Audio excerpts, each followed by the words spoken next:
What if I told you that two of the most impactful players left in the playoffs have come from the Chicago Sky? Yes, yes, that's my best 30 for 30 impression.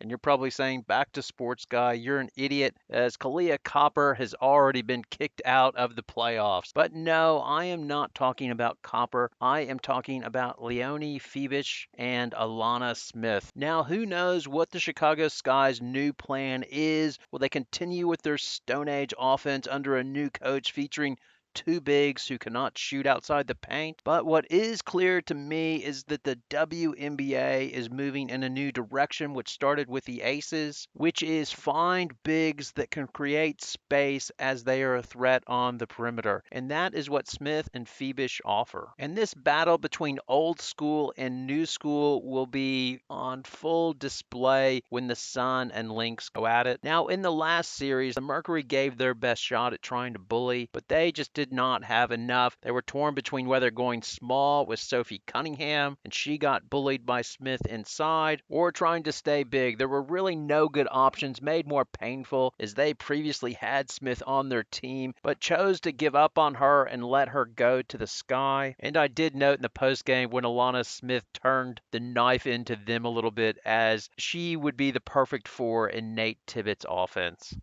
I look back at being cut and I think I'm so happy that happened to me. Like, I'm so happy that I was cut from that team and it led me to this, because now I'm in the semi-finals of this season in the WNBA and that team's not. So I'm just going to drop the mic there.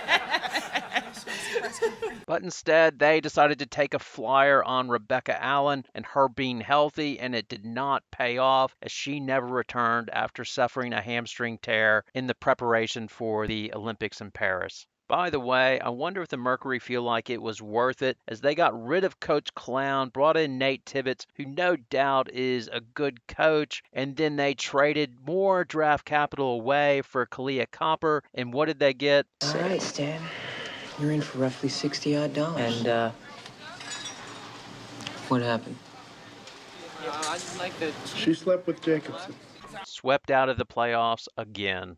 But in truth, much like when playing the Lynx, they had no good options, as the previous GM traded away their draft rights for this draft to the New York Liberty in that god-awful Marina Mabrey trade. And the reason that they were involved with that was essentially they wanted to dump Diamond DeShield's salary onto Dallas, as they needed money to bring back Sophie Cunningham. So they were unable to do the Kobe Bryant, pay off your star, give them appreciation by one big last fat contract, but you're going to stink on their way out. No, they sort of did a half rebuild around an aging Diana Taurasi, and then gave up more capital for a 30-year-old or Kalia Copper, and now where are you at? You gave up your pick in 26, you gave up the chance to draft Rakia Jackson, and now you're waiting around to see if Diana Taurasi is going to come back or actually go in retirement, and if she does, there are not a lot of good free agent options out there. But enough with putting the boot into the Mercury. Back to the Sun versus the Lynx. The Sun obviously have a better chance of playing bully ball with the Lynx, as they have Brianna Jones and Alyssa Thomas, and Thomas is the bully of the WNBA. Now, I say that lovingly, not disparagingly. She does not have a shot from outside. She can't shoot from outside the key, but she makes up with it as she's just tougher and more physical than everybody else in the league. And the matchup between her and Nafisa Collier, it's like Ali versus Frazier, a puncher versus a boxer, as Collier will use step throughs and try to take her outside and use finesse to beat up on her. And the same thing with Smith on Jones. Smith will try to go outside, use her outside shot. If she hits her threes, then the Sun are in a lot of trouble. So if the Sun want to win the series, I think it'll be imperative for them to slow down or really hinder Smith's production and Bridget Carlson's. Now let's take a look at the New York Liberty versus the Aces, and much how the Lynx have been impacted by getting Alana Smith. The New York Liberty have been bolstered immensely essentially by bringing in Liana Fiebich. If you are not aware, she is 6'4" and has a European game. By that I mean she can shoot from outside, but she can handle the ball a tiny bit, like dribble handoffs and things like that. But she is not a stiff. She can play on the perimeter. And look at this play right here where she takes on Kalia Copper in the Euro League and blocks Copper's shot. And where did they get Fiebich from? Well, of course, the gift that keeps on giving, the four-way trade for Mabry. Yes, the Chicago Sky gave up the draft rights that they had on Fiebich. They sent them to New York. Now I've crushed James Wade enough on this trade, but one thing I can say for Wade, man, he has an eye for talent. He brought in Alana Smith as well. He was smart enough to see that Liana Fiebich, she might be a player, and traded for her draft rights, which they acquired from the Sparks in 2020. Also, a shout out to Robert Mummery at Her Hoops, the newsletter, as he was all over this in May of 24 when he talked about impactful players, as he did a great article outlining how dominant Fiebich was in the European leagues. His only question was, would Sandy Brondello play her or give her a chance? And by chance, injuries wound up benefiting the New York Liberty. So Vandersloot was away before the break, and in her place, Sandy Brondello started Thornton, but in the fourth quarter, when it mattered in a tight game, she decided to go with Fiebich, and then after the break, Fiebich got more time because Lainey Hamilton had an injury, which just gave her more time to get comfortable in the lineup and starting to shine. And then when they broke down the analytics, it was quite clear that the Liberty were better with Fiebich on the court versus having Vandersloot there, as it improved their defense. And essentially, it allows Stewie to pick up a guard in transition, but Fiebich can take her big,